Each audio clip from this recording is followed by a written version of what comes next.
Mark and Olivia had been driving for almost 6 hours when they saw the wooden sign. It stood crooked beside the empty road. Camping area. 2 kilometers, Olivia looked up from her phone. "That's weird," she said. "I don't see it on the map." Mark shrugged. "Probably a local spot."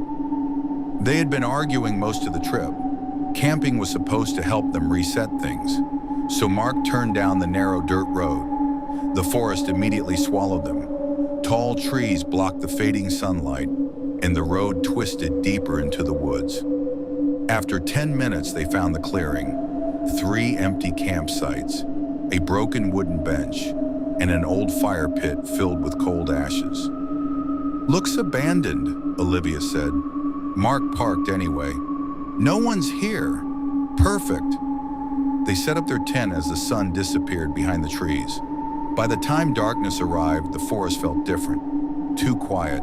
No crickets, no wind, just silence. Olivia noticed it first. "Do you hear that?" Mark looked around. "Hear what?" "Exactly." She hugged her arms. "There should be animals or something." Mark tried to laugh it off. "Maybe they don't like tourists." They lit a small fire and sat together. For the first time all day, they stopped arguing. But then Olivia froze. "Did you hear that?"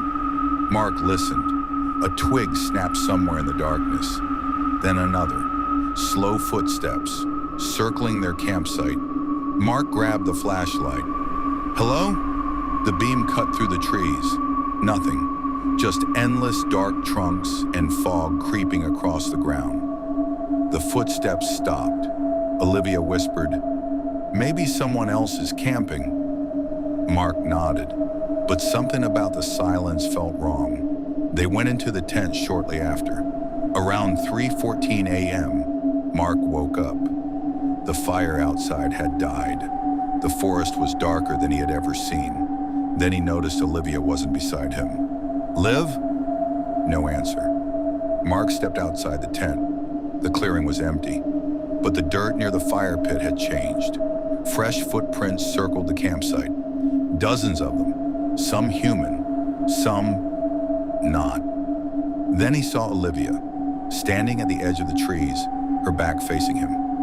"Olivia," she didn't move. "Liv, what are you doing?" Her voice answered softly. "I found something."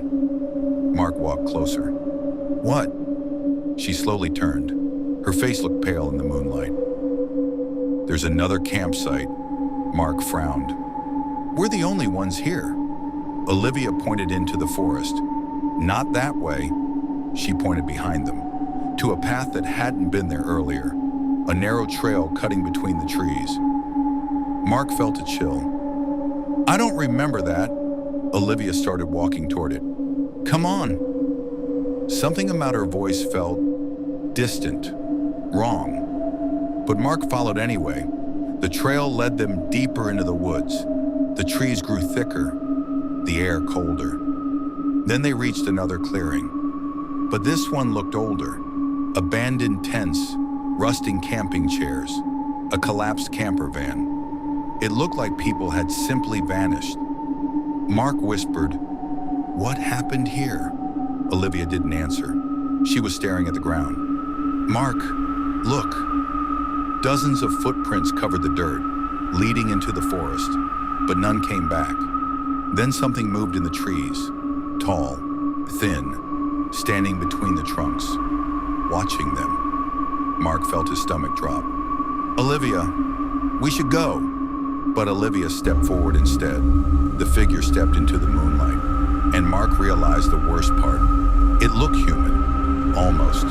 Its skin hung loosely, its limbs too long, and its face looked like Olivia's, but stretched, smiling. Behind him, something grabbed his shoulder. Mark spun around. The real Olivia stood behind him, terrified. "Mark, run!" The other Olivia stepped closer, still smiling. And suddenly, more figures appeared between the trees, each one wearing a different face, each one watching, waiting, and slowly. They started walking toward the campsite,